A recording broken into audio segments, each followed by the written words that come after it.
All right. Y'all ready? Mm-hmm. Let's do it. Derby week's over. We're here to talk about it. It's the height differential. We got the 6'6" Neil. Do I remember your height? 5'6"? Yep, you got it. The 5'6" Matt is back with us in the 4'10" Nick. It goes by quick, but man, what a week. What a week. Yeah, I mean, That's all I got. around here, around the city of Louisville, it's probably, most of our favorite sports week of the calendar year. I mean, we love our college hoops around here, and March Madness is great. But Derby week, when there's something going on Tuesday through Saturday, it's a blast. So we're gonna miss it for the next 360 days. But we're there on Tuesday, and then we went back on Friday. Like, it was a perfect 2-day separation to get you back ready. Matt, you were there on Tuesday. Mm-hmm. You didn't make it back after Tuesday? No, didn't make it back, but stayed in Louisville. Ironically, the past couple of years, Hannah and I have been out of town for Derby week, so it was good to be back around and just being in the city. Definitely a buzz the whole week. But I would say from Tuesday to Saturday, the two of us were the three of us were in communication pretty much the whole time via text, betting almost every single race. You all hit a couple. Every once in a while I'd hit one. Matt or Neil hit a pick 5 on what day was that? It was Thursday. Thursday pick 5. Listened to Christina on FanDuel TV. Took that home, got him a pick 5. But it was a rough week for me. I still do not want to go back and look how many deposits I have in Twin Spires to see what my negative. You gonna be able to pay that mortgage this month? It's gonna be tight. It's gonna be tight. I need a couple more Louisville Kings games to come in town to give me some extra cash. There you go. Oh shit. So, but I think the main thing, obviously, we need to talk about is what happened on Saturday. Golden Tempo. We talked about him briefly. Neil was more positive on him than Matt and I were. He actually talked me into bringing him from being a toss to kind of being somebody that can be late in that super. Cherie Devaux wins as a female trainer for the first time in Derby history. Pronounce her name correctly, please. Cherie. Cherie Devaux. It's not cherries. It's not cherry Coke here. I didn't say Cherry. Yeah, you did. You said Cherry. I did not say Cherry. She made history. She made history. Put some respect on her name. Cherie. Maybe you just don't know what to hear. I did not say Cherry. I know her name's not Cherry. She's not a fruit. That's what you sounded like. Well, it might have sounded like it. It's not what I said. You didn't say Cherie. Cherie Devaux. Pretty cool. Like, watching it and all the females there, like, how did I not just bet on her? The Ortiz wins back-to-back. The Arad and Jose finished first and second. Looking back, all these just seem like so easy to pick out, and we picked out 0 of them. But just your all's overall thoughts from the race on Saturday. Yeah, no, I mean, it was an incredible run by Golden Tempo, and we talked about it, and how he was a deep closer, and man, did he come from deep. I mean, he was last the entire way. And then not only that, he bid his time, saw what everybody else was doing down the stretch, and he made the perfect move. He went all the way to the outside, and that horse had some gas in the tank, and he just ran everybody down. So it was a perfect ride, I think, by Jose Ortiz, who we mentioned, with all the jockey changes on all these horses, Jose Ortiz is the only one that's ever ridden Golden Tempo. So the familiarity with that horse, and the familiarity between the jockey and the trainer, I think it played into their favor, and it was just an absolute great race. Yeah, I mean, personally, Oselli's dead to me, because I'm going to say this. If he doesn't do that bump on the final stretch that gets Ado, that gets Commandment, that gets Chief Wallaby, I think Wallaby's winning that race, because Wallaby's still coming. Wallaby is coming along, and maybe it's, Alvarado gave it a great trip. He was ready to go, and maybe that was part of what they talked about the Florida Derby, was he had a lane, he didn't take it, didn't have the speed. But if he doesn't get bumped, that's my biggest what if from it was, if Wallaby doesn't get bumped, does he come up? Because he comes up on the inside and finished third. He came in front of, he finished fourth. He finished fourth. Yeah. But I mean, it was a great race, and I think, correct me if I'm wrong, 4 of the last 5 derbies have been won by closers, and Sierra Leone was half a nose away from being 5-5. The Yeah, pace just falls apart in this race, apparently. and what did I say last week? I think I need to change my mind. I just don't like closers in the Derby, and I was gonna mention that. But like Oselli also is a villain because you didn't even get to know much about this horse. Just he's kind of the Rich Strike variety. Like just kind of shows up and like he's not talked about. Like Great White was talked about a lot as he got in because was such a big horse. So we got to know him a little bit. I don't even think we really got to know that much about Oselli. No, he And finished. We talked about the Wood Memorial and how slow that was and how bad of a race it was, and yeah, he finished third in the Wood. Like there was no reason to talk about this horse. Mhm. He wasn't doing anything, yeah. and somehow in the biggest race of them all, he showed up. Yeah. But you talk about Wallaby, and I was on Commandment, and Commandment had a rough trip. But Mhm. coming down the stretch, you He's see a- him moving a little bit, and I'm like, all right, here we go. And then Oselli and whoever, like he gets bumped, goes backwards, and really he was just like, all right, I'm done. Like this is too much. So Oselli took out a couple horses and ruined everybody's super because I don't think too many people had him. Like you talk about how far Golden Tempo was out of it. And at the half mile, if you go back and listen to Travis Stone's call, at the half mile mark, he talks about how far back Renegade is. Mhm. He's 15 lengths back. And then he like just kind of go and even further back, what his exact words, so far behind are Albus and then Golden Tempo. And like he kind of just followed, like Jose kind of just followed Irad through traffic a little bit. And when they got to the wire, how far out was he? 7, 8 wide? He was way out there. He swung way wide. And also I think another horse you got to give credit, and I'm going to try to say this right because y'all cussed me out last week, Denon Bourbon. There we go. That horse deserves some credit too for being one of the few front runners that was able to finish. Now he didn't finish in the money, but he still finished 5th, which I think with seeing the rest of that pace just collapse, he deserves some credit for that finish. Just look at where Denon Bourbon finished and the horses that are around it. Like it ran a great race. And I think Neil, you were kind of on him too. That like he was going to get out front. Picks. Yeah, he was one of my draft picks. I liked him. We'll get into that. He was the one Japanese horse, or I guess he's a Kentucky bred horse, but races in Japan. He ran the right direction. We were worried about that he might go right instead of left, but he ran the right direction, and he damn near almost won the thing. So yeah, I mean, he got the call from Larry Colmus. Like he's leading the way. Yeah. But one more thing with Golden Tempo. Like there were a lot of people that, like Matt, you mentioned before the show that Eddie Olczyk had him in his tries. And we all had him in our tries and our supers. We just none of us had him in the front of that. Right? Yeah. Did anybody none of us had him to win in our tries and supers, right? No. I have a good story about this. We're 3-4 minutes away from post. I've got a little bit left in Twin Spires, and I'm thinking, we've been watching racing all day. You've been trying to dissect everything, and I just got scared about Bob Baffert. And I was like, oh God, I got to get myself ready for Patente.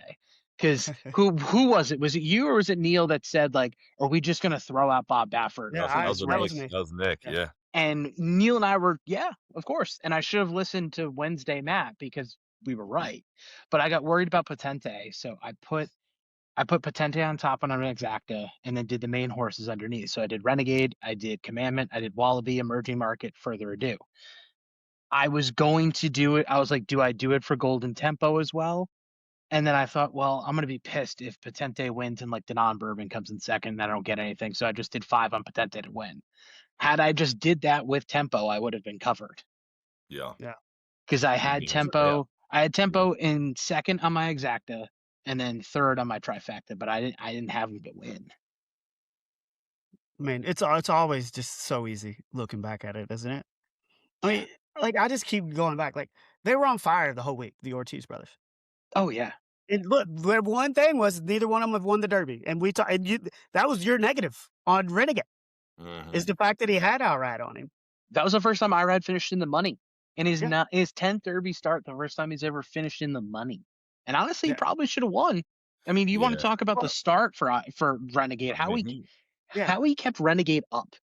I mean, he got bodied through the rail. I mean, that horse just took a smashing out of the gate. And Crazy. and like you can't say he made a better run than Golden Tempo because he didn't beat him, but the ride that Renegade had, like I think in the end, I think he might be the best horse in the field. Would you all agree with that? Yes, I think so. After dealing with what he had to deal with the start and to where he ended up, absolutely. I think so. But for one more thing with Golden Tempo, I want to give credit to Kaylin Benson at Churchill, as she's on the Twin Spires show. And look, everybody's watching NBC. Like, people are watching it in venue, but they've got so many drinks by then at the track that they're not even paying attention. But this is word for word what she says on the broadcast about Golden Tempo as they're in the paddock. Cherie, I said it correctly, Devaux, turned out beautifully. No wasted movement when he walks. His neck is bowed. I don't know what any of this stuff means, but it means the Good horse thing, must I look guess. pretty damn good. Yeah. He looks sensational. I cannot understate that enough. The way the pace is going to shake out, this horse is going to be rolling from way off. One of the last true legit closers still left. I love what I'm seeing from him. So put a little extra on Golden Tempo. Verbatim, what she said in the paddock. Okay, so you bring up pace. I want to talk about the pace. It wasn't that hot. Like, it was 46.5 around the first half. It wasn't like crazy speed figures, but all of a sudden it just died down the stretch. Would you think these horses aren't as great as some of the horses we've seen in the past?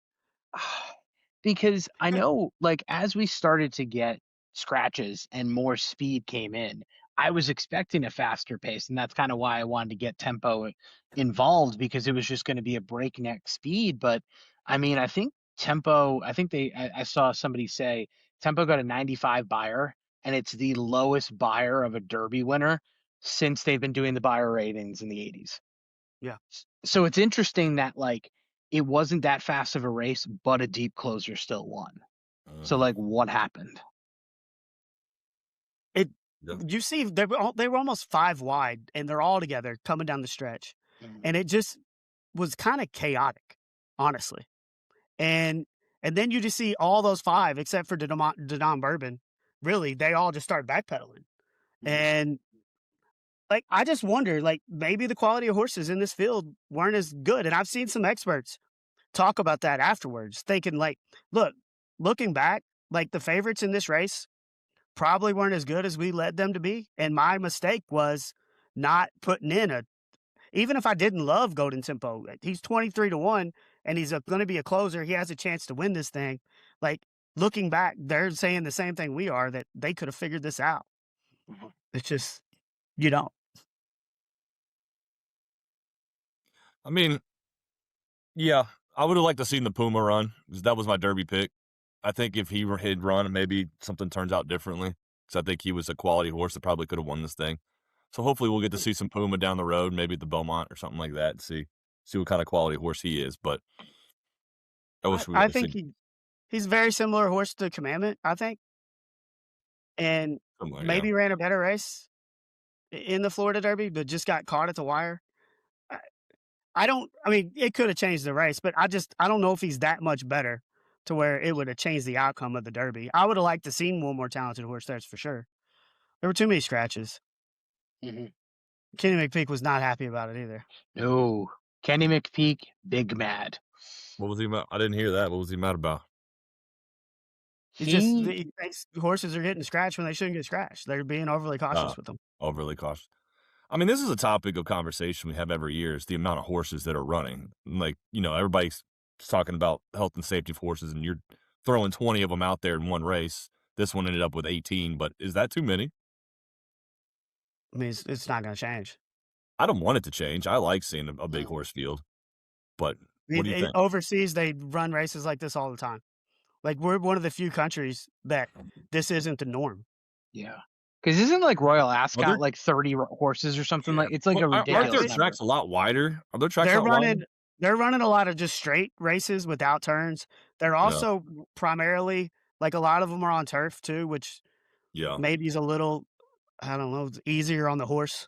So they're able to have more horses out there, but I mean, it's not going to happen. They're not going to reduce the field sizes. I don't want it to. I don't think the trainers want them to either. Owners obviously don't want them to because you want to run the Derby, but I mean, that always comes up. I mean, this could be a good segue to talking about the schedule. We were going to talk about the schedule, right? Yeah. Yeah. So just obviously the big change this year was Oaks. Not going off till what, 8:40? And dude, when you're pulling up, we got there what, race 3? Race 4? Yeah, we got about 1:30. Yeah. You're getting there for race 4 and the Oaks is still 8 hours away almost. And drinks are free. And they're just handing them to you everywhere you go. Yeah. A lot of people are saying that they noticed the crowd being smaller at Oaks. They have videos of a lot of people leaving. They have videos of a lot of people at these parties around town watching it on TVs instead of being there. I mean, it was a success for TV. It was the most watched Oaks in history. Yep. The Oaks got a record audience of 2.4 million. Yep. I think that was more than 5 or 6 times the previous record. Four times the previous record, which was in 1997 when it was on ESPN back then.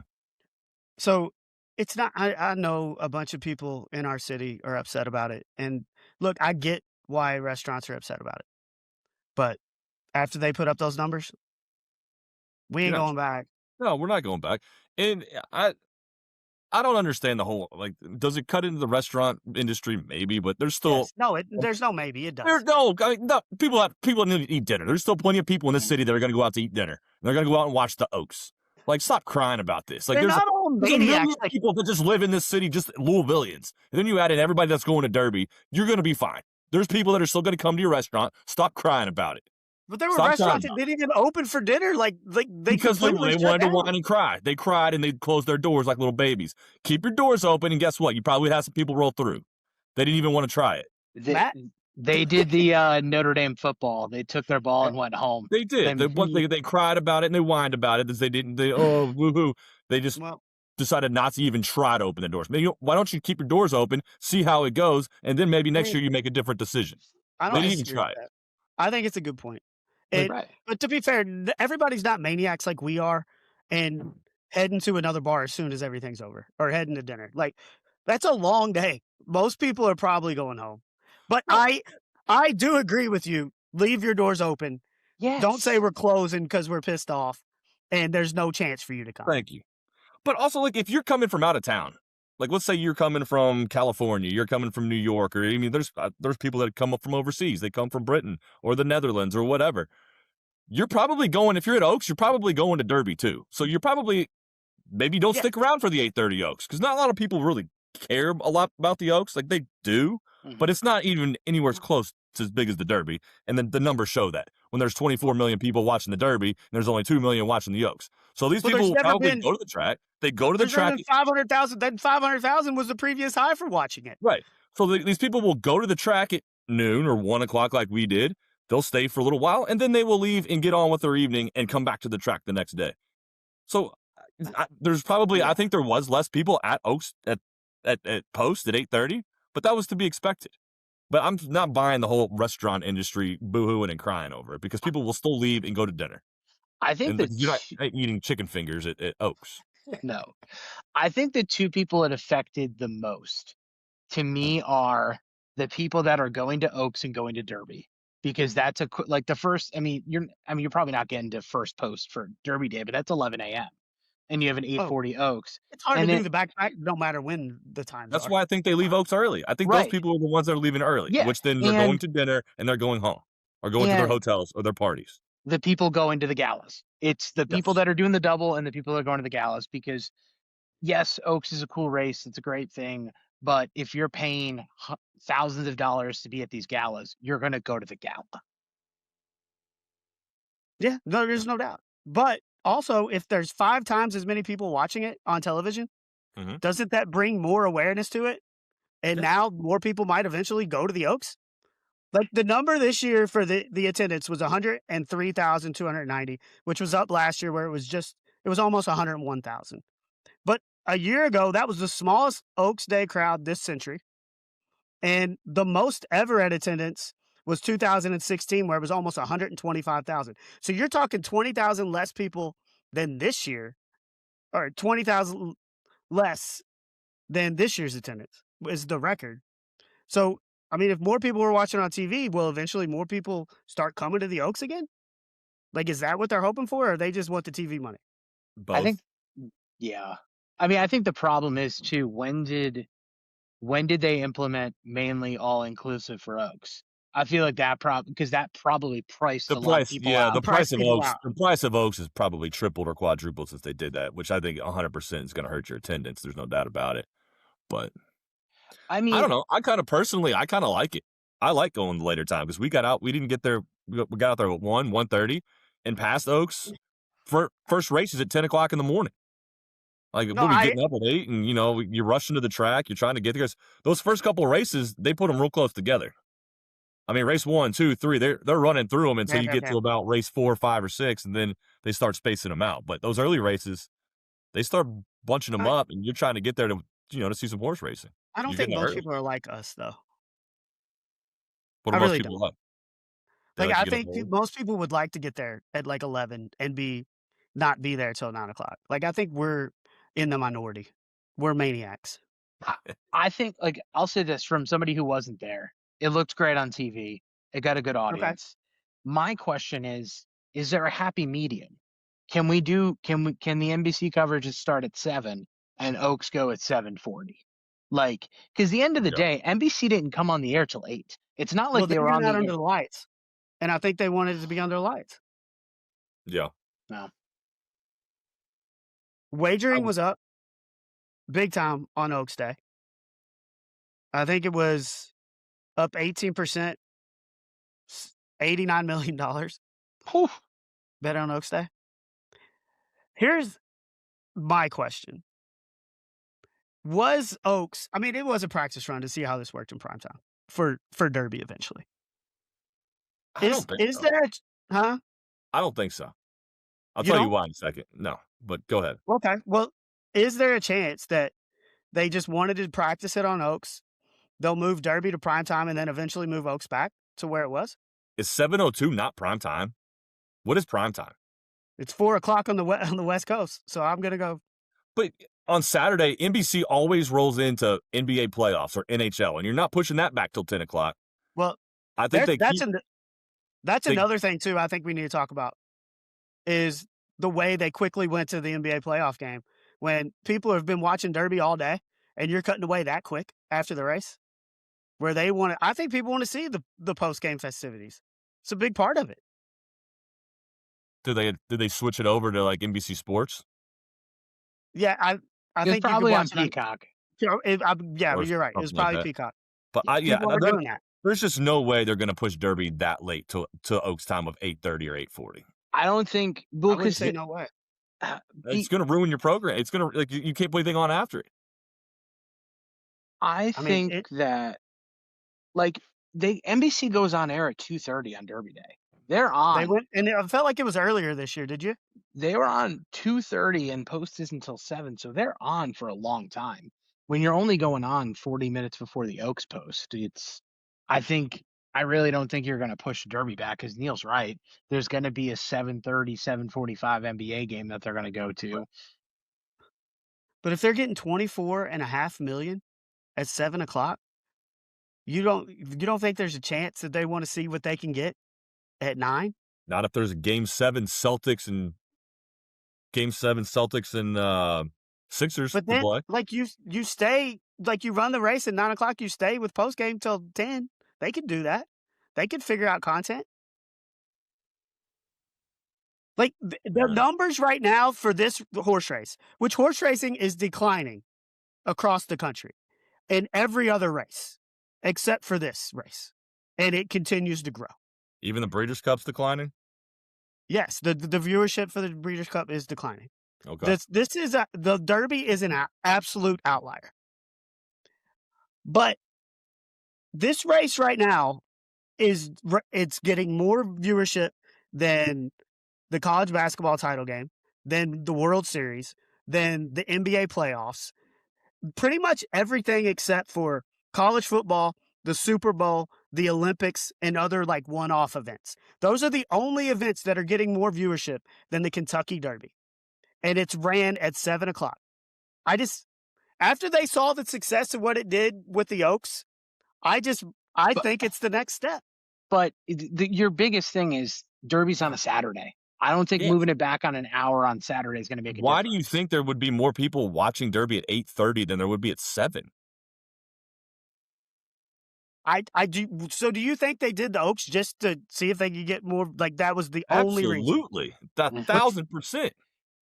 See, to me, there's a part of like it's a test run for the Derby. No, it is, as Matt said, it's on a Saturday. Like Derby, like you're not 4 o'clock on the West Coast. Who cares? Nobody's working. Like you're having a Derby party. I think 7 o'clock, that 7:02 post time is the sweet spot on a Saturday. And that could be the case. I just don't think you're going to get any more. If you get more, I think you might actually get less at 8:30. But if you get any more, it's not going to be a significant amount more. I wouldn't try to mess with it. I wouldn't try to mess with it at all. Don't mess with it. It's great. We just talked about how well it's doing. Don't mess with it. Yeah.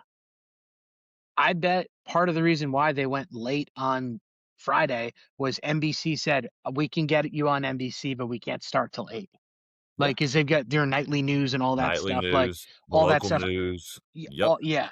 Like, Saturday doesn't matter. NBC's on at 2:30 for the Derby coverage. I guarantee you, if NBC said that they could do it at 7, they'd probably do it at 7 on Friday. But NBC was like, we can't do it till 8. And Churchill was like, sure. Yes. I agree 1,000%.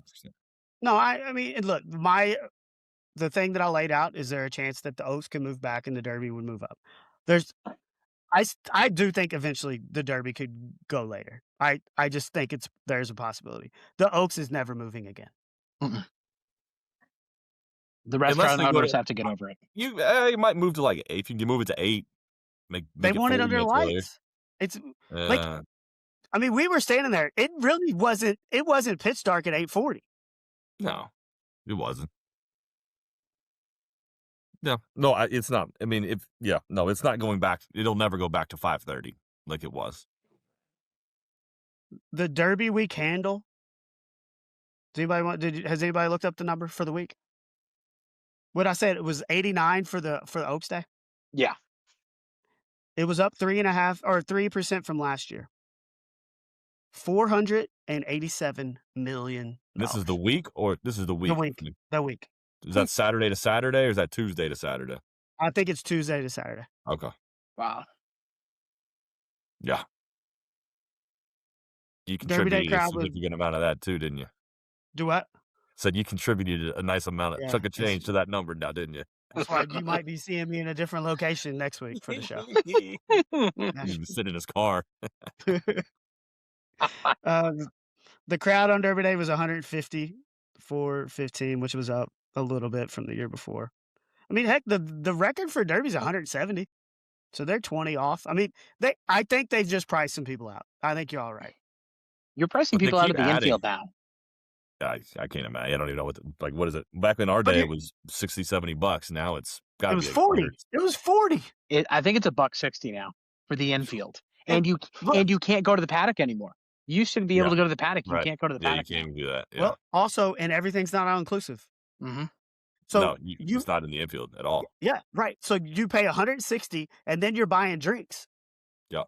So you're spending, like, I don't know what the cheapest ticket you can get is to not be in the infield at the Derby, but I'd say at least 1,000, right? 1,000 plus.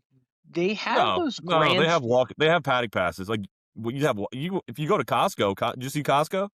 Yeah, for $699, you got a 3-day walk-around pass for Derby, Oaks, and Derby. And does that include all-inclusive? It does, yes. It got you to the front side of the track, like basically where the paddock is. You don't have a seat, So you're just basically walking around the track, but you're on the side that, yes, you do get the food and the beverages. And I think down around the final turn, there's grandstands. There's not boxes. There are grandstands down there that I think they sell. That it's Yeah. still all inclusive, but you Yeah. don't have like you don't have to get a box. You don't have to get 6 seats. Yeah. Yeah, you're probably looking Well- at $300 maybe. Yeah. So, I mean, basically, buying an infield ticket is really just not that smart, No.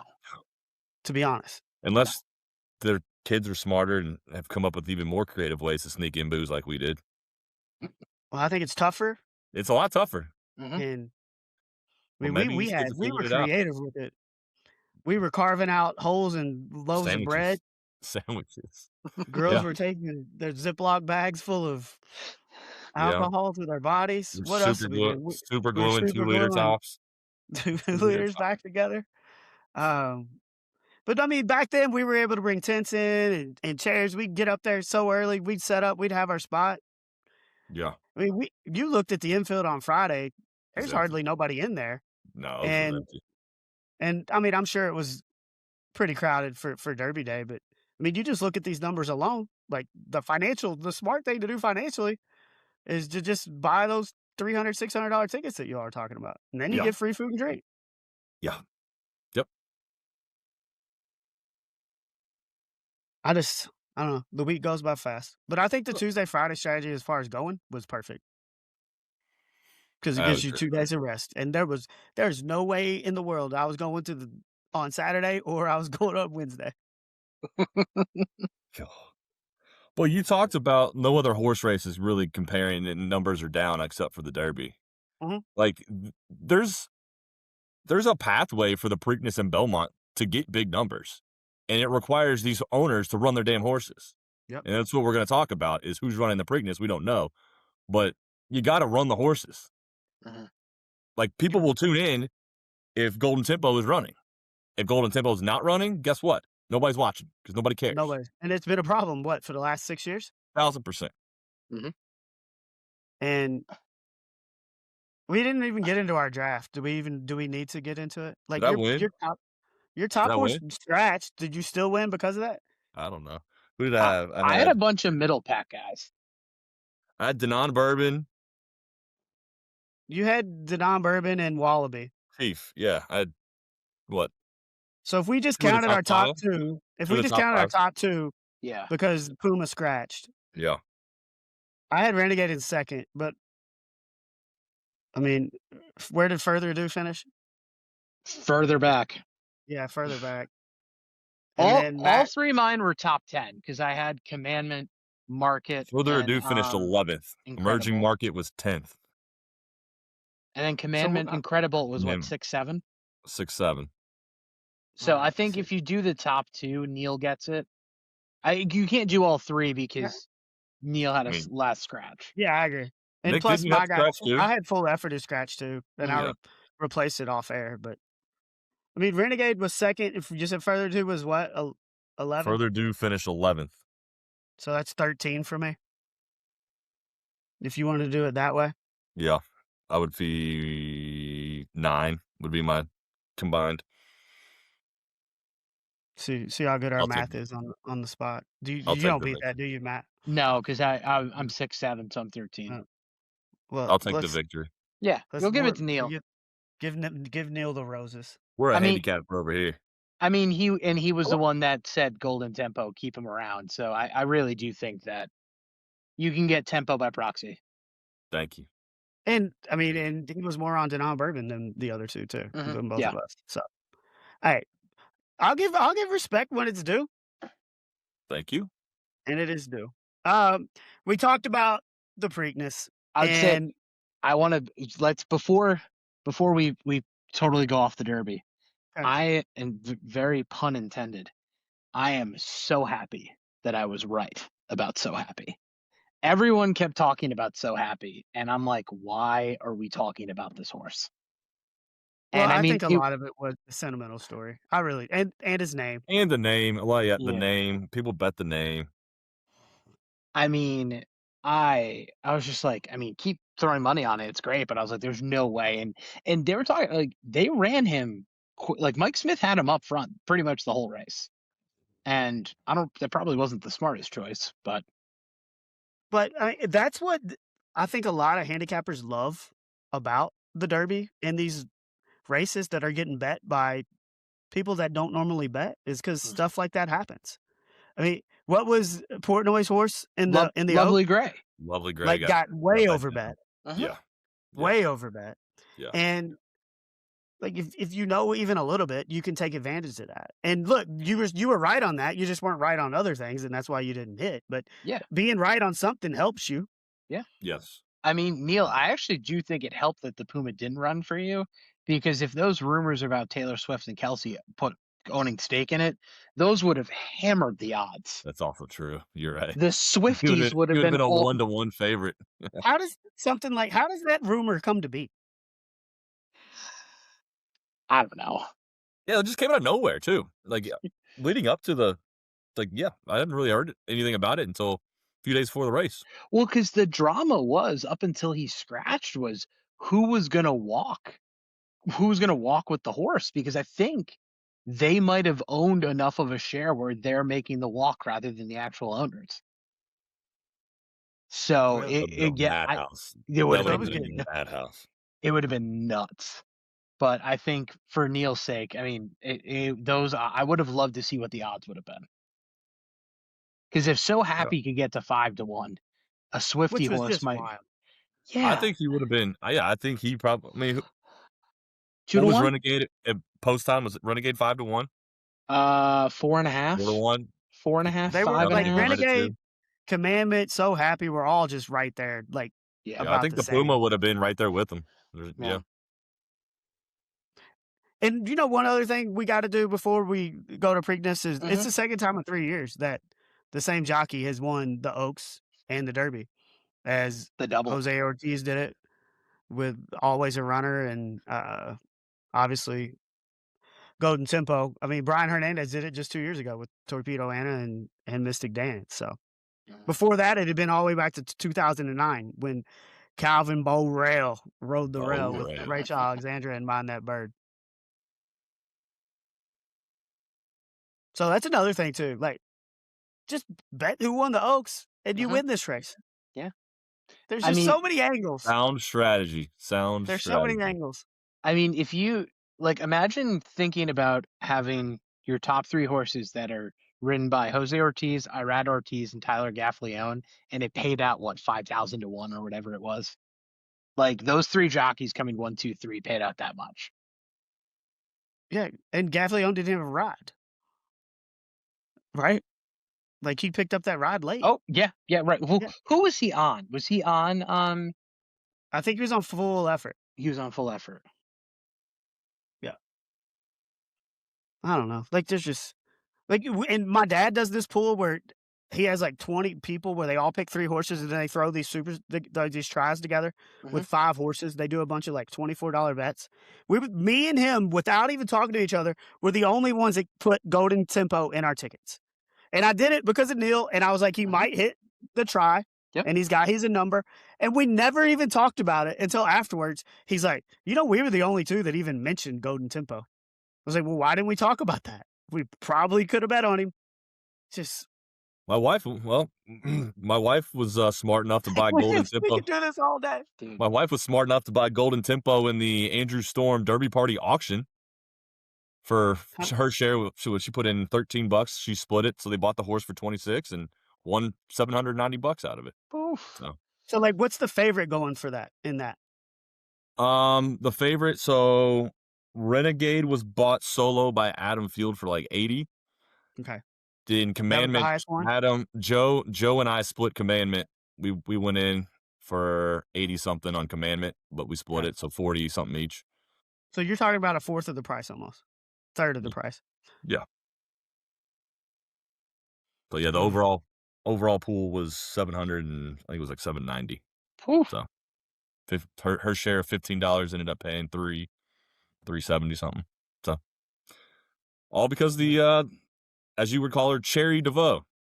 The females wanted to buy the female trainer, and it paid out. It worked for them. Yeah. Well, I'm glad some females did that because. No, I've got a story there too. I was locked in on all the prep races this year. I was tuned into all of them. I didn't get anything. Hannah's like, I like the storyline. I'm putting a couple bucks on Golden Tempo. So at least your family won some money. yeah. Yeah. Yes. We won't be homeless. Man, We won't be homeless both like of you. y'all. Both of y'all. I got nothing. And I am not betting until Preakness Day. Yeah. Right. I remember last year I bet the Black Eyed Susan Day, and it was just awful odds like the whole day. It was a lot of 1-1, 4-5, 3-5. It just was. I might do the Black Eyed Susan race, and then bet on Preakness Day. Yeah. Well, I probably actually will do that, but I do have $35 of wagering bonuses I need to use in the next week, so I got to see if I can try and keep that stuff Dude, alive. I don't even have any of those. And like normally I'm betting the last 2 races on Churchill. I didn't even look. I was done. I was done. I had 4 straight second place finishes in the middle of on Saturday. Like the middle of the stakes races, I was just second place. Do we need to talk about these CAWs real quick? Yes. The T.O. Elvis thing is wild. So Neil, do you know about this? Yeah, those are the basically the computers that come in last minute and put a bunch of money on it and drive the odds down right after basically as the gates are opening. Yeah. Yes. So there's one specific race on Saturday, then the T.O. Elvis race. Mhm. I don't remember what race number it was. I think it was race 8. But he was like a 30-1 morning line, right? 31 morning line. They were walking into the gates, and I want to say it was Randy Moss or what. One of the guys said, "Hey, T.O. Elvis is pretty live. You're getting a good price, 12-1." And then comes through and finishes. And then I think it was Tarico right away goes, "Whoa, 5-1. What happened there?" And then they started talking about it just live on the air, be like, "Oh yeah, it's a big topic of conversation." And Nick, you sent the screenshot. It was what 300 or 400,000 that was bet in that last second, or something like that. Second. Right before you can't, you know how you bet you've been late before, and it's just like, nope, too late, bro. Like these computers know exactly when to pounce, and they've got it set, and they put 300,000 plus on this horse at the last second. And Churchill's giving them a bunch of rebates and stuff. They're incentivizing them to do this. Mm-hmm. And it's just crushing us normal people. Like you actually get one right. You think in a $10 bet, you think you're about to make over $120, and instead you're making just over 50. There is a law that they've been talking about that it has passed in Kentucky, and I think we're the 5th state to do it, that will go into effect in July, of locked odds, like fixed odds. So whatever you bet it at, it gets locked, just like sports betting. So if you're betting something you're taking the Sixers at 6.5 and the line moves, you're still getting them at 6.5. So that's the same with horse racing that will eventually go in. So something like this won't happen. Like you'll get. And also, if you want to compete with sports betting, which everybody's used to their odds being, once they get them, that's what they got. Mm-hmm. And you want people to bet horse racing that aren't really that familiar with it, and they bet a horse that's 12-1 when it leaves the gate, and then your final is 5-1. There's going to be a lot of people. Well, I'm done with that. Yeah, no, right? It is changing. I mean, just think about it. And Neil, you had a pick 5 this week. Imagine if you had that in your pick 5, and how much of a difference that would have made in your payout. Oh, it's going from 12-1 to difference. 5-1 on a pick Huge 5. Difference. Like, yeah, come on. Huge difference. Yeah, and I mean, I don't know like the ins and outs of it. I think it affects like single race wagers more than it does like your exotic, like your pick 4s and your pick 5s, but it still has to affect them a little bit. Mm-hmm. The biggest thing it affects are the exactas. I've seen, I saw a bunch of people, because I clicked on a couple on my For You page, and now they're all over the place, of how it nukes some exactas by like 50-60%, which is crazy. Yeah, I mean, that's stupid. It's already impossible to win. And then when you actually get one right and you just see your winnings drop more than half after the gates are opened, that's a tough one, and it's going to turn a lot of people off on the game, maybe forever. I mean, it is. I mean, the money bet by the common person is going down, which is why Churchill wants these CAWs. Yeah. They're putting money into the pool. You saw you when let's go back to Tuesday when we were all there. There were not really great odds in those races at all. No, bunch of Because favorites, we still weren't hitting them. yeah, Yeah. yeah, all that too. Because the CAWs are just knocking them down. So even if you think you get something at 3-2, it's going off at 3-5, and you're like, well, Yeah. I those are won really a bad couple odds. bucks. Yeah. Yeah. No. I mean, look, there's a strategy to it, and I want to be good at it, which is why I love doing it and why I can handle losing a couple hundred if I have to during Derby week, just because I enjoy it. And I want to try to solve the puzzle. Like, it's different than like in watching other sports, you don't get all these numbers on a page and try to figure out who's going to win, right? So that's a part of it I enjoy, but I don't feel like everybody's like that, and you just don't want simple things like that that are gonna turn people away. When betting is so accessible for everything now, like, it's not just horse racing. Almost pretty much everybody in the country can bet on whatever they want, whenever they want, Mhm. and I horse racing, obviously, the numbers wagered for Derby week are fine, but it's the other 51 weeks of the year that are dropping pretty exponentially. And I do think fixed odds will help that. Yes. Yeah. Because if you know you can lock in your price, it'll keep the casuals around. And you don't have to worry about what it's going to go off at if the CAWs get on it. Yeah. Will we see any horses that ran in the Derby run in the Preakness? Nope.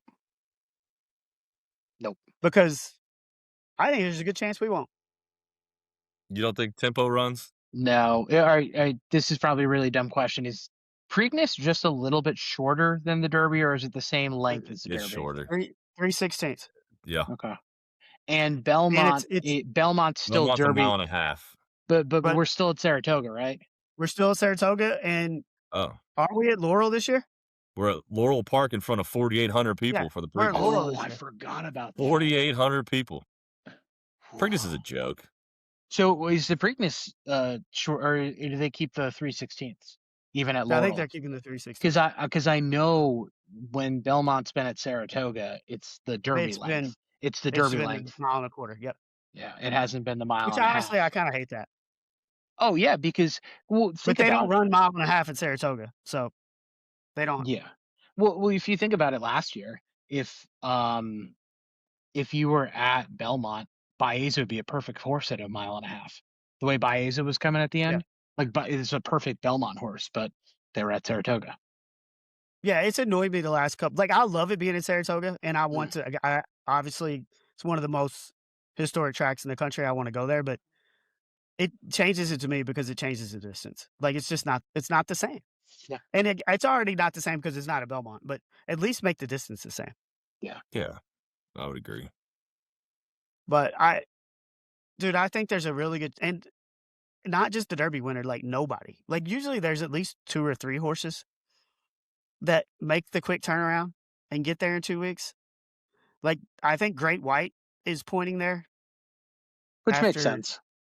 After it's scratched. I have my Preakness winner already. Who is it? Crude Velocity. It's Baffert's favorite 3-year-old horse. Well, that horse just ran, right? On the weekend, too. But he didn't run in the Derby. He ran in the Pat Day Mile, right? But it's still the 2 weeks. It's the same damn 2 weeks. Yeah, but running in the Pat Day Mile on the turf. It's different. I guess it's less strenuous. It's less strenuous than the Derby, and Baffert was talking that horse up like crazy. So I'm assuming it's going to run. Maybe it's not going to run. But if Crude Velocity's in the Preakness, put in your tickets. Because it ran away from Kingsman, and Kingsman's a really good horse. Well, also, if nobody's going from the Derby, then just send Golden Tempo and go win the damn thing when there's nobody that good in the field. Yeah. I'd agree. Just go run. Just go win the damn thing. Yeah. Is it? I mean, y'all, we have to change. Like, I get it. It's history, right? It's the way it's been. But do we have to, like, they're going to change it here in it won't go into place next year, right? I thought it was going in. Yeah, I thought it was next year. Yeah, Churchill, like, this is the last. Yeah, Churchill bought it starting for next year. Yeah. So then we would move it to what, the first Saturday in June? No, I think it just moves back one more week. Okay, 1 week. But I think I saw What this do you do with tweet. the Belmont?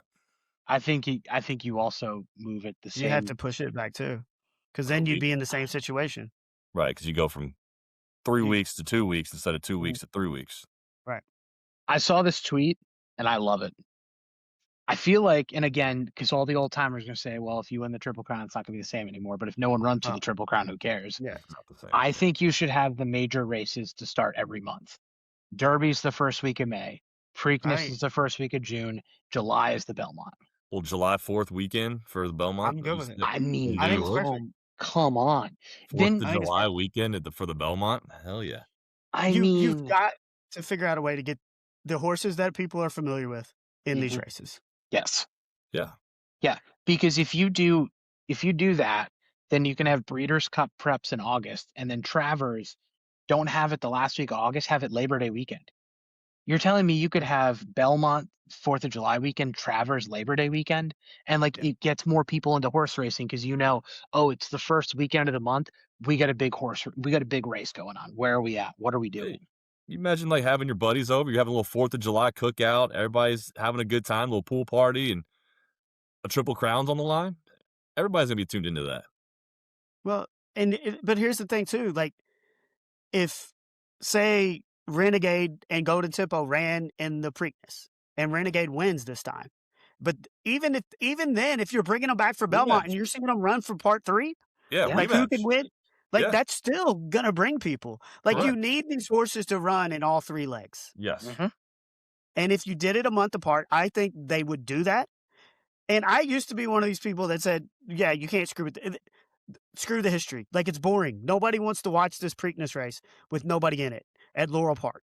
Let's get these tracks fixed and get them ready. Yeah. And once Pimlico is good to go, once Belmont is good to go, I'm 100% on board with Matt's idea. Let's go first week of May, first week of June, first week of July, and let's do this forever. You're telling me change horse racing. The new Belmont with all the suites and all everything, and you tell them it's a 4th of July weekend and a big fireworks show after. I mean, come on. It's a no-brainer. And the Belmont is so reliant on the fact that they need a Triple Crown effort. They're obviously their big sell, but if you've got all the horses running in all the races, you're not going to need that as much. It would still help, obviously, if you've got that chance. I would argue the Preakness needs it more. Who gives a crap about the Preakness if you don't have a Triple Crown runner? Well, that used to never be a problem, but now it's a problem every single year.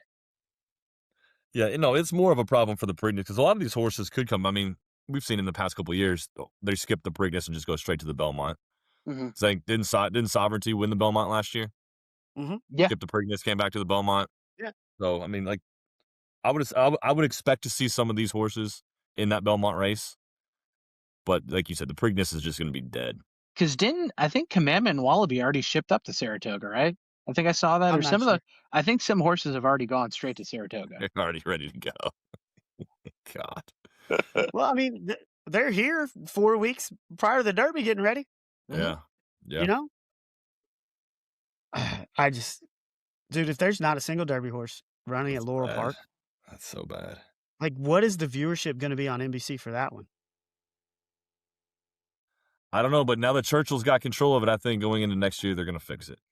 All right, here's will it be fewer than the Oaks NBC numbers on Friday night? No. I mean, there's no pageantry. It's a completely different track.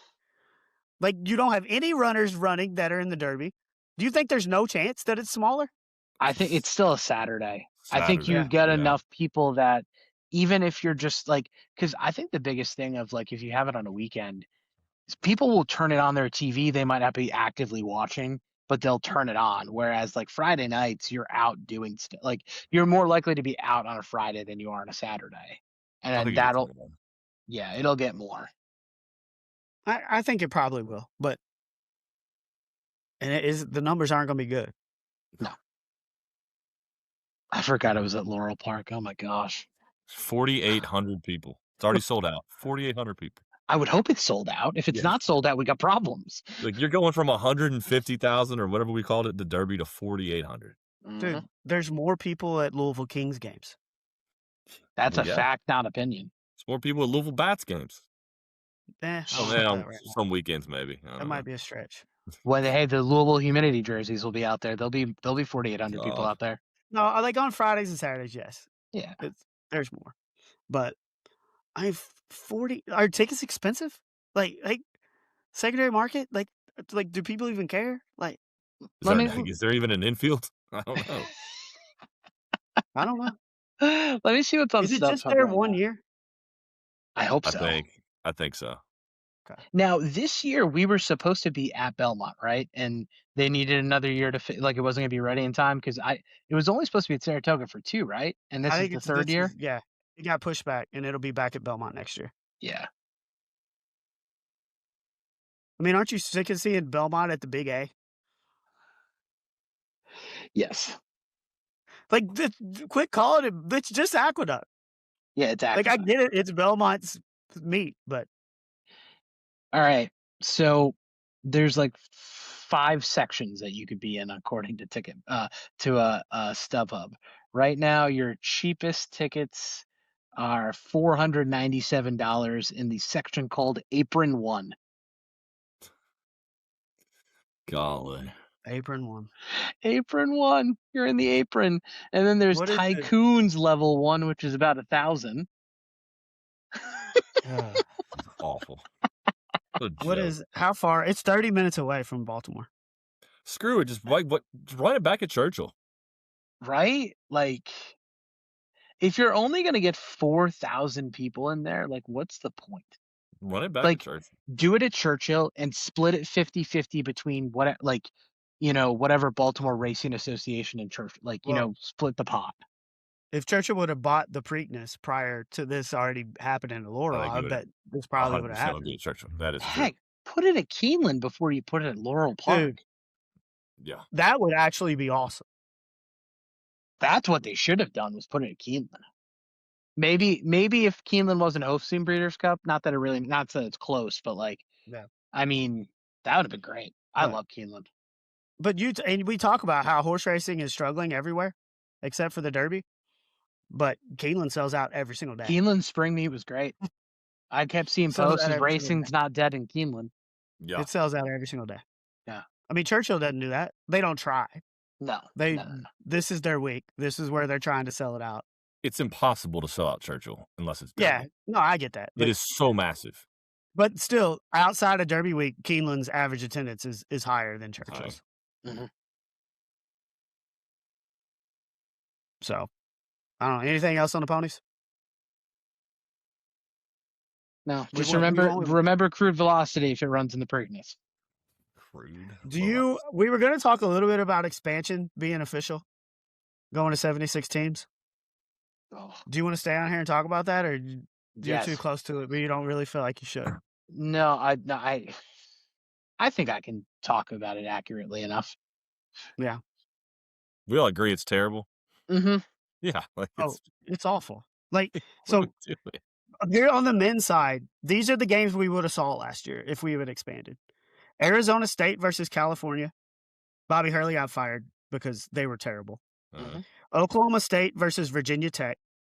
Indiana versus Oklahoma. Indiana couldn't win a game the last 2 months of the year. Auburn, San Diego State, and then SMU, Miami, and the two that actually did happen. And then they're going to make it to where all 16s have to play to see a 1, which Neil and I have talked repeatedly about how much we hate 16s having to play another 16 to get to face a blue blood. So there's going to be more of that? Yeah, there's all 4. Every single one of the 16s are going to play each other. That's terrible. And then there's going to be even two 15s that I think have to play each other to play it too. No, those are your conference champions. They're in. You don't have to play each other. Yeah, don't screw them over. We couldn't agree more. If you're gonna do this, it needs to be bubble teams and bubble teams only. 100%. Miami of Ohio versus Auburn. Just have it like that. Like the teams that are barely getting in.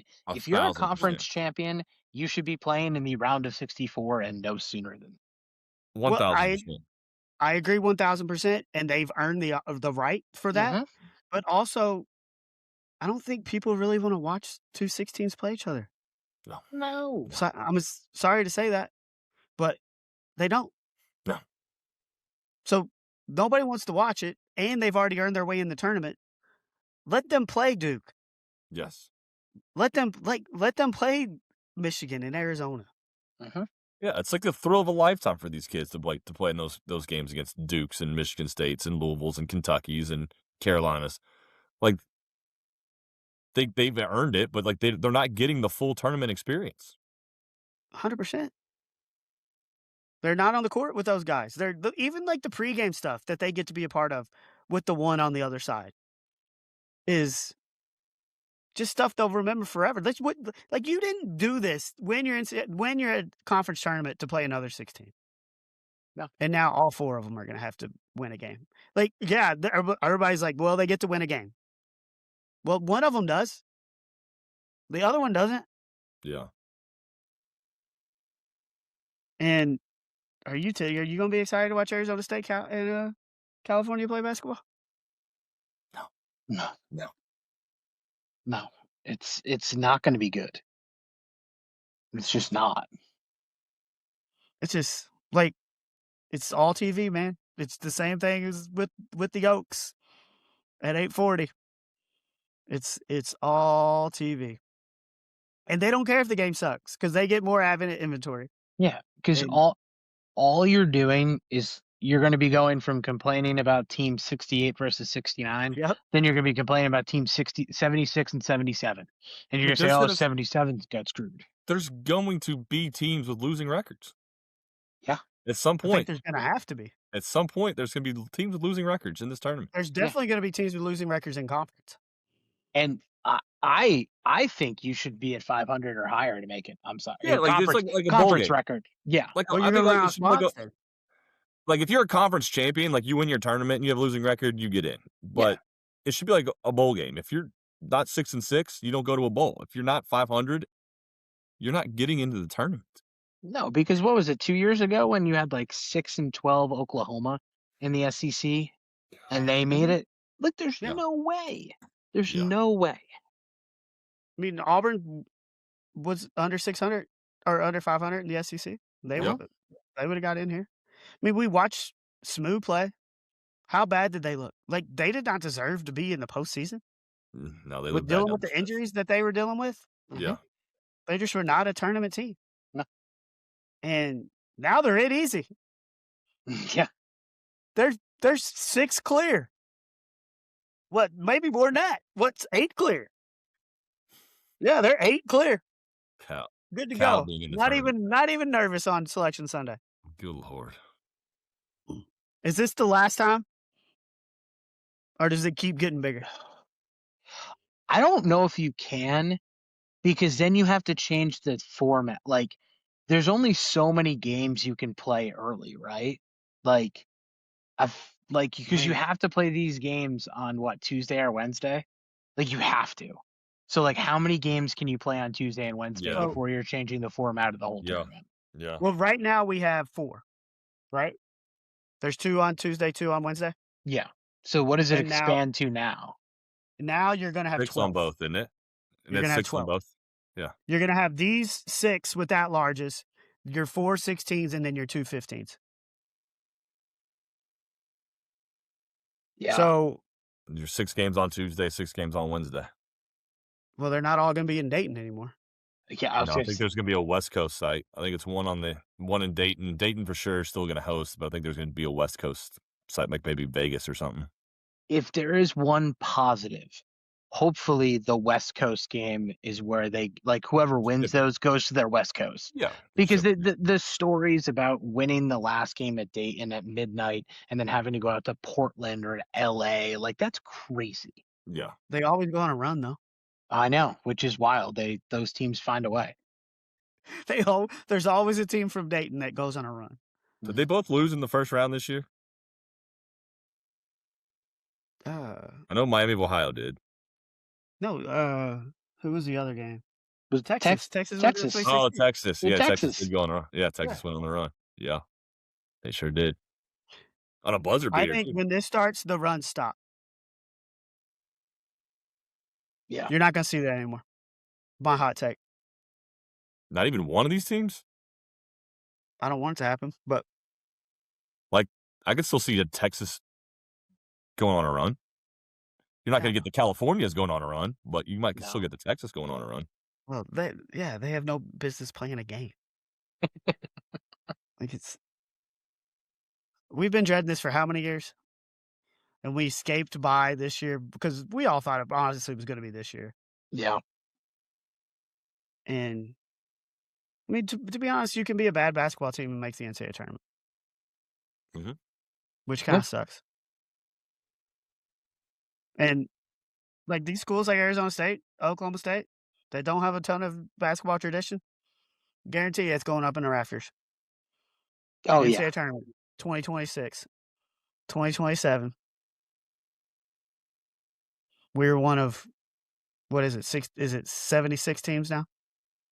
Uh-huh. Because they're adding 8, right? Yeah, the 8 at largest. I don't know. I hate it.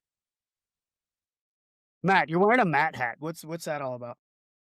It is a bar in Omaha. It is called the Mattress Factory, but it is just the mat. And I was like, I feel like I need to buy this hat. And I love how it doesn't have anything else on there because people probably think I bought a hat with just my name on it, but it's an establishment in Omaha. Well, I love it. So, Matt, you're a Northeastern sports fan, right? Patriots. And are you a Celtics fan? So I will be honest with this. I am not the biggest Celtics fan. I'll obviously tune in for the playoffs. If I'm given a choice, I'm more of a hockey fan than a basketball fan. So I'll watch a regular season Bruins game before I watch a regular season Celtics game. Okay. Well, your thoughts on Jaylen Brown's favorite season of his life, playing without Jason Tatum and getting bounced in the first round? So essentially, on top of my Derby and Oaks unsuccessful weekend, I had my hockey team have their season end Friday night. I had my basketball team end their season Saturday. And you could say the Red Sox season ended too because they're just hot garbage right now. So I literally am just waiting until training camp right now. But Jaylen Brown, very good player, had a good season. Maybe don't say it's your favorite season ever when you won a title and you were finals MVP one year. Like, And what's the your deal? Why does he other hate? Does best he hate players Tatum? didn't even play? Does he hate Like, Tatum? I don't know if he hates Tatum, but I think he likes being the alpha number one option, which again, anybody would like that. But it's really hard to say that a first round exit when you blew I want to say it's the Celtics' first ever time they've lost a 3-1 series lead in franchise history in the playoffs. I said, well, prior to that, it only happened 13 times in NBA history, and it's happened twice in the last 2 days. But yeah, it's not very often. No, you don't want to be saying that. no, it's just it's a stupid thing to say. Yeah. It's you get bounced, and like even if you want to be that guy, you don't say that when the best player on your team, like Tatum's better than Jaylen Brown. Yeah. Yeah, he's your best player. Yep. And when he's not on your team because he's hurt, you just can't say that this is my favorite year. And it's tough too because Jaylen played so well during the regular season. Like the reason the Celtics fans' expectations got higher was because of how well Jaylen played, how the other role players stepped up, and everyone was looking fondly of like, oh man, this guy can do it.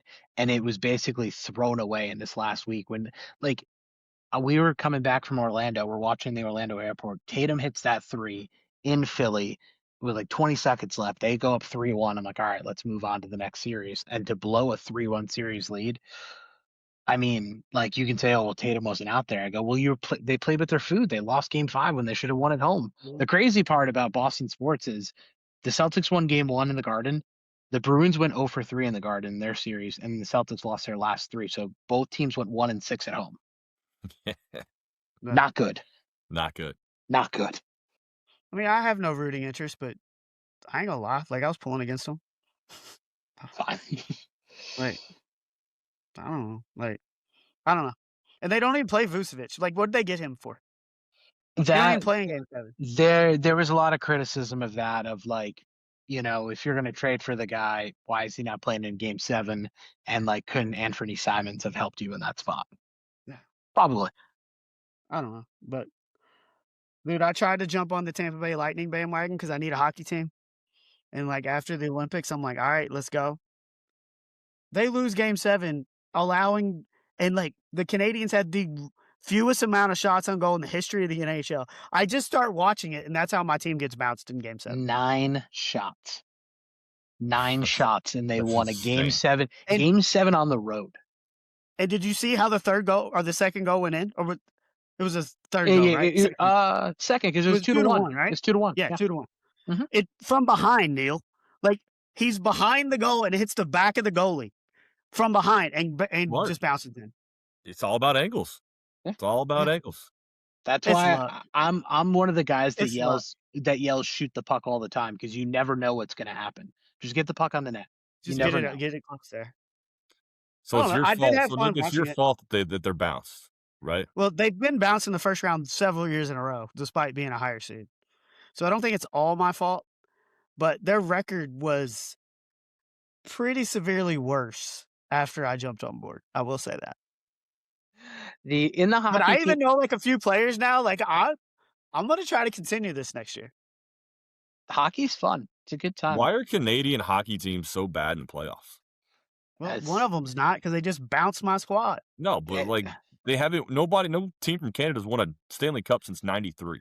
That And is for being a big correct. hockey country, and as much as they care about hockey up there and all the support that they get, why do they all suck?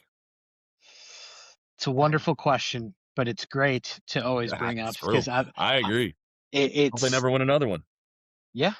I mean, the Bruins beat Vancouver, Game 7 in Vancouver back in 2011. That was the closest a Yeah. Canadian team has gotten. I think they've only had one other team make the I think the finals. Flames recently. might have made. Didn't the Flames make the Stanley Cup one year, like in the 2000s? Yeah. the Oh well, I Coyotes- guess Edmonton made it in back-to-back years with McDavid, and they lost to the Panthers. Oh yeah. So you Yeah, had they did. Edmonton in there. The Yeah. Canadians made it in the COVID year where they played. I forgot. Well, they had the all Canadian, the playoffs. It was the all Canadian teams, and somehow the Canadians made it to the finals, but lost to your Lightning, Nick. You're big Lightning fan. Lost to the. I was there. I was big. It was an exciting moment in my life. Good Lord. How are the Reds doing? How are Do the what? Reds doing? How are the Reds Hey, doing? not a great weekend. No, we got swept by the Pirates. Watching tonight was good for a while. We were up 3-0, and then Seiya Suzuki just hit a 3-run bomb to tie it in the 4th. So we're tied 3-3 against the Cubs. Atlanta Braves off to the best start in franchise history since like 1890s. 25-10. They were the Boston Bean Eaters. The But Boston Ronald Beanie. Acuna did just pull his hammy. He's on the IL for a little bit. Yeah. And Strider still does not look like old Strider yesterday. Does he not have the velocity anymore? I'm getting worried about it. Because he's all speed. If he doesn't have the speed on his fastball, he doesn't have secondary pitchers that can help you out. I mean, there. it also helps for the Braves that they're playing. You're in the worst division in baseball. I The mean, that's Phillies and the true. Mets are trash. Yeah, they're playing two of the fourth and the fifth highest payrolls in baseball. and Who they're also have awful. 2 of the worst records. And they're in awful. And they're awful. The Red Sox are like 6th in payroll, and they have the worst record. It's great. And Roman Anthony got hurt tonight. They won, but Roman Anthony got hurt. So Ranger Suarez left his start early yesterday. Roman Anthony just got hurt. Crochet's on the IL. Sonny Gray's on the IL. It's awesome over here. I love it. We got any other sports we got to talk about before you want to do this? We'll just leave you on here. You're gonna play What Would Joe Do? You don't whether Sure. you like it or not. I'm in. Do we have a theme Uh, song for What Would Joe Do yet? I gotta write one. I gotta get in the booth. Okay. Our buddy Juice, like we used to play this game, Matt, with him at work, where Mhm. we would predict what he was bringing to lunch and Ooh. what he would eat. We would call it What's So- in Juice's Lunch Pail. We would talk, Okay. what's his Juice's lunch pail, and I would sing the jingle, and it would go da da da da da da. What's in Juice's lunch pail? And then Mm. we would say Juice has 3 items in his lunch pail, Mhm. and you would have to guess item one by one. He And you would hated be it. like ham sandwich, and Juice would look at you and go, eh. And then He hated and it. then yeah, he did hate it. We tried to get him to do it on the show, but Mhm. he's Juice. But I need so Joe's our buddy that comes up with these either or things. So I Okay. need a What Would Joe Do theme song. This one is you must pick one or the other for the rest of your life. Mm. Never taste food again. All food is tasteless. You still have to eat for nourishment, but you can't taste it. Or never hear music again. Anytime music is playing, all you hear is silence. Mm-hmm. I think to me, I think it's easy. I got a clear one. Yep. I think I've got a clear one too. I would rather not hear music again. Yep. Ooh, There is I went way the other more way. good food in this world than there is good music. I went the other way. Oh, that's bad. I'm gonna be healthy as hell. Cause like I'm not tasting it anyways. I'm gonna be eating like kale greens, sardines, the healthiest food ever. And then I'm gonna go jam out at some concerts and listen to music in the car. I just think you're eating food more in your life than you're listening to music. There's no doubt. There's no doubt. But there are many times in my life where I'm like, I'm hungry, but I don't know what the hell to eat. And if I could just take a pill and be full, I'd be fine with it. There are times where, like, look, I enjoy eating. I knew you all were both gonna say, give up music. So I'm trying to go an alternate route. And like I do think that there would be benefits to food being tasteless. Like you really would eat healthy. You would. And I mean, But I don't could you still wanna drink taste for like flavor. you I don't can just- still drink for flavor. Right? Is that cheating? I mean, this says food. Like I don't think I would be able to do like a smoothie. Yeah, because No, well, but there's a you lot can't of do gray smoothie. area. A straight liquid. I think I could still drink beer. Well, yeah. Well, Right? Like what about a milkshake? Does milkshake count? Like, was that food? I Is would that a go drink? milkshake's probably in the smoothie category because I can't eat ice cream. I don't know. There's just a lot more good food in the world than there is good music. Like, you might go to one concert a year, so going to live music, not a big deal. And then if you're in the car, just flip on some sports talk radio. Yep. Well, Podcasts. There's so many things you Podcast, can sports listen talk to. radio. Huh? Whatever. that's the obvious answer is look, I'm just going to listen to pods. Mhm. And You do anyway. just not go to concerts. But there's also, think about this. How many songs do you love that you never can listen to again? Like, it's not just new music. Like, there's songs that mean a lot to you, I'm sure, right? We'll never be able to sing that have a Gangster's lot of Paradise. meaning in your life, and you're never going to be able to hear them again. We'll never be able to sing Gangster's Paradise together again. Yeah. How are we going to get chicks in Florida on vacation? That was a big strategy. That was a big strategy. Paris, we were up on the stage like it was an actual concert, an elevated floor. Like we're 4 feet up on the stage and had just like crowd around us. Like it felt like we were actually like I famous. will say though, my answer probably would change if I was a single guy. Okay, well, I'm a single Because guy. like you can bond over music. I mean, you can bond over food too, I guess. But like You you can bond bond over over music. food, You too. go on a date. Like when you go on a date and you go out somewhere, there's probably going to be music involved somewhere. Yeah. Also, look, if your wife or your girlfriend can't cook, you don't even have to say anything. It's like this is delicious. That's a great. Now let's point. go listen. Let's go listen to some music. That's a great point. Right? She burns the casserole. Oh, it looks delicious, hon. Crush it. Oh, that's a good point.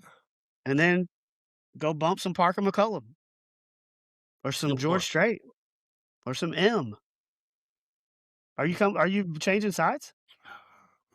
I'm coming more. Yeah, I'm starting to drift into the other lane here. Are you holding strong, Matt? Oh yeah, 100%. Look at me. I need to eat food. Like, I'll be honest, there's very few times in my life where I eat something and I'm just like, damn, that was delicious. Like, it just, I don't know. It's just, huh? There's a lot of times. Yeah. I don't do that a lot. Lamb chop. Give me lamb chop, steak, seafood. I would miss seafood. my mom's cooking, honestly, more than anything. Like, I don't know. When I go to restaurants, I'm never just like, that was out of this world. I can't wait till I do it again. It very rarely happens. Well, it's because you guys have an IHOP with an Applebee's attached to it on the Dixie Highway. So your culinary options on the Dixie are not exactly the greatest thing ever. So, like, what are we talking about? I drive to the East End for your ass once or twice a week. You got an IHOP connected to an Applebee's, and you're going to sit there and say that, oh, there's not really, like, well, no shit. Well, ask all of our friends where Neil's favorite place to go is, and guess what they're going to say? Applebee's. It's not. And now he's on Applebee's in 10 years. Straight crushing it. I haven't been to an Applebee's in legit 10 years. But be honest, did you used to? Oh, I love Applebee's. Applebee's was great back in the day. Dollar beers and boneless wings for like $5. Yeah. I mean, here's the thing. If you're going to Hoops or Twin Peaks, it's not a high cuisine type place. But the amount of times I've gone to a really nice restaurant and been like, that meal was fantastic, is more than of, man, that song's really good. I just, that's why I'm picking this, because even when I go to Ruth's Chris or somewhere like that, I'm just like, yeah, it was good, but it didn't blow me away. You have a children's palate then. I mean, some people like to eat more than others. Also, like, I get full fast. So I'm just not crushing. Like, I hate the feeling of being full. I hate it. I've seen you crush some Funyuns before, the old tailgate. Oh, dude. Now look, you're at a tailgate, those snacks, you can get a whole bag. You're good to go. And I would miss the Funyuns at the tailgate. But I could sacrifice a steak. I'm still going with the food. Losing mom's home cooking would be the hardest part. But at least I'd still be able to karaoke and do my best to try to pick up some chicks. Because my other stuff ain't working. Good luck. Yeah, Godspeed. That was a good one, though. It was one of Joe's better. The last one the last one was how many 10-year-olds could you beat up at once? And Matt, I'm like, maybe 0 if it's a big 10-year-old. Oh yeah, you would have to be how many unathletic 10-year-olds for you? Yeah, Neil said he could maybe get 10. Give me a whole class of 10-year-olds.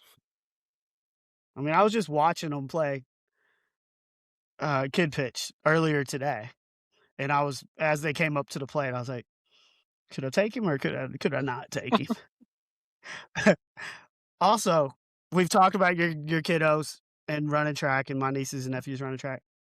Kid pitch at 9 and 10 might be even worse to watch than that, where you're just watching the carousel of walks and everybody still in second. It's just, it's tough. That sounds awful. It's tough. Now, once you get to All-Stars, it's fine, which my nephew will play All-Stars. Then the quality of baseball, but the regular season games they're tough to watch. Yeah, that sounds awful. And then you see the kid barely get hit by a pitch, and it's a 5-minute delay every single time, where he got hit by a 45-mile-an-hour fastball. Oh my god, it's awesome. I mean, you never know what you're gonna. You could always end the show just crushing 9 and 10-year-olds playing kid pitch baseball. You don't know how this show's gonna end. In a week, will we even have a Preakness to preview? Like, what are we even going to talk about if none of the horses are in the Derby? When is the post-position draw? It's not till Tuesday or Wednesday, I think. We'll do if we're going to talk Preakness, we'll do the show next Wednesday. Yeah. Preakness post draw. It is the post draw is actually Monday at 5. Next Monday at 5. Okay. I still say Wednesday as you get closer to the race. Let some people scratch out. Yeah. It's kind of turned into a horse racing pod, and I'm not even that mad about it. I mean, I'm not going to sit here and break down the NBA and NHL playoffs for an hour. No. Maybe we can get something right Preakness weekend. Get Eddie I'll get the balls to look at my account to see how much I actually lost by then too. And I'll give y'all the official number. Y'all got anything else? Nope. No. Just it's kind of sad it's over, isn't it? You wait for it all year, and it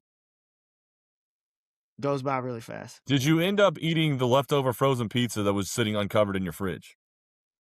What do you think? I'm gonna say no. If you did, then maybe you really don't taste food. Crushed it.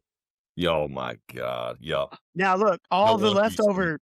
So everybody came over to my house on Tuesday, Matt, and they left a box of donuts, a box of blueberry muffins, a box of moochies, whatever Carl made. Oh, the whoopie pies? Yeah, the whoopie pies.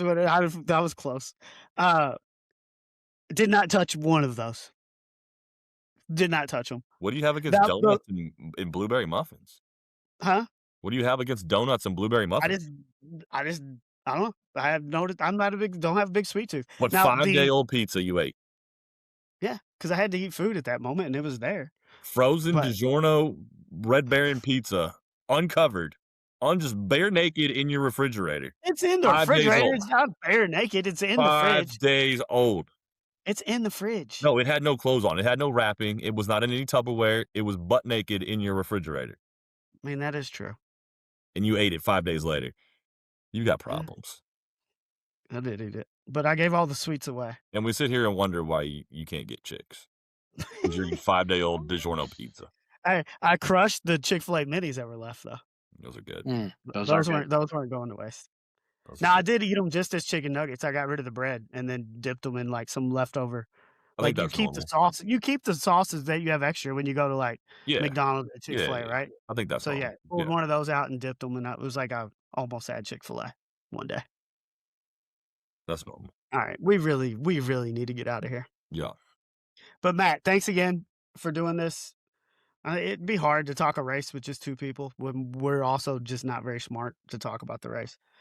So having somebody that's a little more smarter than us is I won the draft. What are you talking about? You're still an idiot. You're still an idiot. You're an idiot.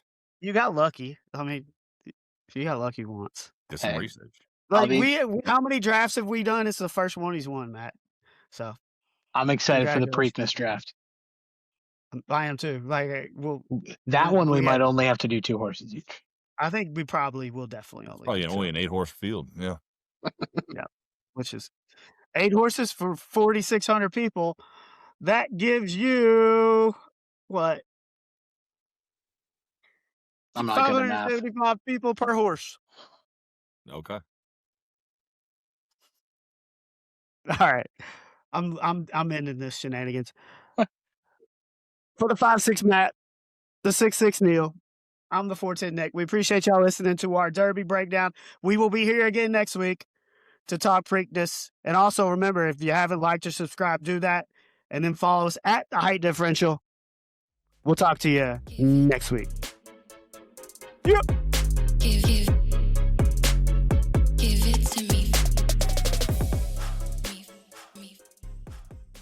I was on the 1.